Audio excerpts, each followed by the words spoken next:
अस्सलाम वालेकुम friends and welcome to history हमारे साथ। दोस्तों, जब सलाहुद्दीन ने यह महसूस किया कि सलेबियों की असली ताकत इस नुक्ते पर मरकूज़ हो रही है तो उसने शुमाली कोहिस्तान से अपनी बाकी मानदा फ़ौज को बुलवा लिया और बिलफोर्ड के मुहासरे के लिए चंद दस्ते मुतय्यन कर दिए। सलाहुद्दीन की अव्वलीन कोशिश ये थी कि अक्का को, जो मुहासरे की ताब नहीं ला सकता था, सामान रसद पहुँचाया जाए और उसकी मुदाफ़त का मुनासिब इंतज़ाम किया जाए। सितंबर के महीने में सुल्तान उसी काम में मसरूफ़ रहा। तकीउद्दीन का रिसाला आसानी से अहले पीज़ा की सफ़ों को चीरता हुआ शहर तक पहुँच गया। अहले पीज़ा का पड़ाव लश्कर के नीम दायरे की शुमाली जानिब समंदर की तरफ वाक़ था। तकीउद्दीन ने 2 दिन तक ये रास्ता खुला रखा। गले और सामान रसद से लदे हुए ऊँट कतार अंदर कतार किला अक्का में दाखिल हुए। इसके अलावा काराकुश, जिसे कायरा से बुलवाया गया था, एक पूरी फ़ौज समेत अक्का में जागुज़ी हो गया। सुल्तान और बहाउद्दीन किले की फसीलों पर घूमकर दुश्मन की हदबंदी का जायज़ा लेते रहे। दोस्तों, शहर के इस्तेहकाम के बाद सलाहुद्दीन ने वापस आकर अपनी फ़ौज की कमान संभाली, जिसमें काफ़ी इजाफा हो चुका था। सुल्तान पहाड़ियों से नीचे उतरा और मैदान में आकर उसने सलेबियों को घेरे में ले लिया और अपने रिसाले से उनकी सफ़ों पर कई ज़रबें लगाईं। अब एम्ब्रोज़ की ज़ुबानी सुनिए कि उस नाजुक मरहले पर सलेबी कैसे गिरोह दर गिरोह समंदरी रास्ते से पहुँचे। बमुश्किल 2 हफ्ते गुजरे होंगे कि काउंट ऑफ ब्रेन हमारे साथ आन शामिल हुआ। उसके साथ उसका भाई एंड्रियो भी था। वो दोनों आली नस्ब थे। उसके बाद फ्लांडर्स का दारोगा 20 से ज़्यादा सरदारों समेत आया। एक जर्मन लैंडगार्फ आला किस्म के हस्पानवी घोड़े साथ लाया।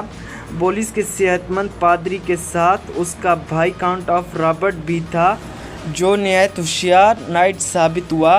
काउंट ऑफ बार बहुत शुस्ता अखलाक का मालिक था। इस तरह कई बहादुर, दाना और तजुर्बाकार सरदार ईसाई फ़ौज में आन शामिल हुए। हमारे रोज़ अफजू तादाद गनीम से खाइफ नहीं था, बल्कि उसका हौसला बुलंद तर था। मुसलमान दिन रात हमला करते रहते और कई दफ़ा तो हमारे खेमों तक घुस आते। अहले अक्का भी धावे करते रहते। ये याद रहे कि अहले अक्का ने काश्तकारी तर्क नहीं की थी। अक्का की मुदाफ़त मुंतखब और काफरों के हाथ में थी। शहर की दूसरी जानिब हमारे गनीम की तादाद में रोज़ बरोज़ इजाफ़ा हो रहा था, हत्ता कि सारा मैदान दुश्मन की फ़ौजों से भर गया और हम उनके घेरे में कैदियों की तरह बेबस होकर रह गए। दोस्तों, सितंबर के आखिर में सलाहुद्दीन ने शहर के गिर्द ईसाइयों के घेरे को तोड़ने की कोशिश की। हसब दस्तूर उसने जुमे के दिन हमले की इब्तिदा की, जिस दिन मुसलमान नमाज जुमा के लिए इकट्ठे होते हैं। सुल्तान फजर से पहले बेदार हुआ और रोज़ा रखा। फिर उसने घोड़े पर सवार होकर लश्कर की क़यादत की। बहाउद्दीन के अल्फाज सुनिए। वो उस माँ की तरह मुज़तरब नज़र आता था जिसका बच्चा खो गया हो। सलाहुद्दीन ने सलेबियों की सफ़ों को फाड़ने और उनके मजबूत दस्तों को मुंतशिर करने के लिए जा बजा हमले किए, लेकिन उस दिन जंग बिला नतीजा रही और आइंदा चंद दिनों में भी जंग का फ़ैसला न हो सका। एम्ब्रोज़ का बयान है कि मुझे याद है कि सितंबर के महीने में जुम्मे के दिन हमें सख्त मुसीबत का सामना करना पड़ा था। अरबों ने मोहलत दिए बग़ैर अचानक हमला कर दिया। ईसाई फ़ौरन मुसल्लह हुए और नहायत मुनज़्ज़म तरीके से अपने अपने मुकर्ररा सरदारों के माते जमा हो गए। एक बाजू पर टेम्पलर और हॉस्पिटल जांबाज थे। उमूमन वही हमले की इब्तिदा किया करते। वो दरिया के महाज की हिफाजत कर रहे थे। उनके मुकाबिल दुश्मन की तादाद बहुत ज़्यादा थी। क्लब में काउंट ऑफ ब्रेन और उसके सिपाही थे।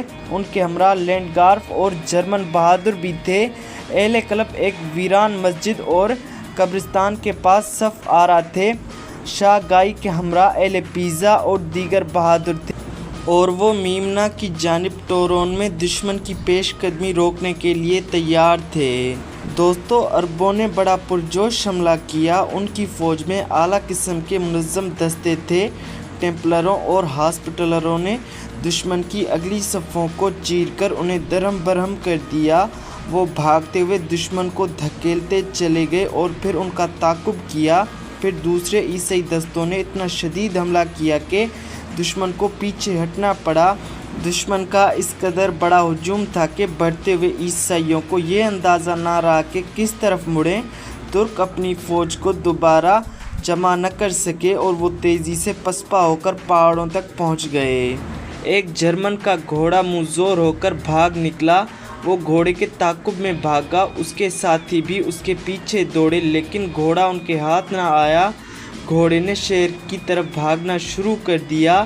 یہ دیکھ کر عرب سمجھ گئے کہ ہماری فوج پسپا ہو رہی ہے، چنانچہ عربوں نے مڑ کر سخت حملہ کیا۔ یہ حملہ اس بلا کا تھا کہ ہمارے کمانڈر فوج کی رہنمائی کے بجائے بمشکل اپنا دفاع کر سکے۔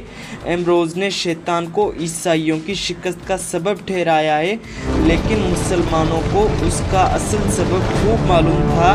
چنانچہ بہاؤالدین نے اس جنگ کا واضح طور پر تذکرہ کیا ہے۔ مسلمانوں کے بہترین جرنیل تقی الدین نے سلطان کی خوشبختی کی اور خود سلطان قلب کی رہنمائی کر رہا تھا۔ قلب میں سلطان کے خانگی سپاہی تھے۔ آزمودہ کار بوڑھا مشتوب میسرا کی قیادت کر رہا تھا۔ میسرا میں کردوں، عربوں اور مملوکوں کے دستے شامل تھے اور میسرا دریا کے قریب تھا۔ دوستو، جب ٹیمپلروں نے حملہ کیا تو تقی الدین نے اپنے دستوں کو پیچھے ہٹا کر بلند زمین کا رخ کیا۔ صلاح الدین نے اس حرکت کو پسپائی سمجھا، چنانچہ سلطان نے پسپا ہوتے ہوئے میمنہ کی امداد کے لیے قلب سے اپنا محفوظ رسالہ روانہ کر دیا۔ عیسائی کمانڈروں نے مسلمانوں کے قلب کی کمزوری کو بھانپ کر بے تحاشا عالم سلطانی کی طرف حملہ کیا۔ مسلمانوں کی چند ریجمنٹیں درہم برہم ہو کر پیچھے ہٹنے پر مجبور ہو گئیں۔ صلاح الدین کے مملوک منظم طریقے سے قدرے پیچھے ہٹے اور پھر سنبھل گئے۔ دوپہر کے وقت تک مسلمانوں کا میمنہ باقاعدہ طور پر باقی فوج سے دور جا رہا تھا اور قلب اپنے صحیح و سالم میسرا کے محور پر گھوم کر پیچھے آ رہا تھا۔ دوستو، ایسا معلوم ہوتا تھا کہ عیسائیوں نے کسی کمانی دار دوہرے دروازے کو زور سے دھکا دے دیا ہو۔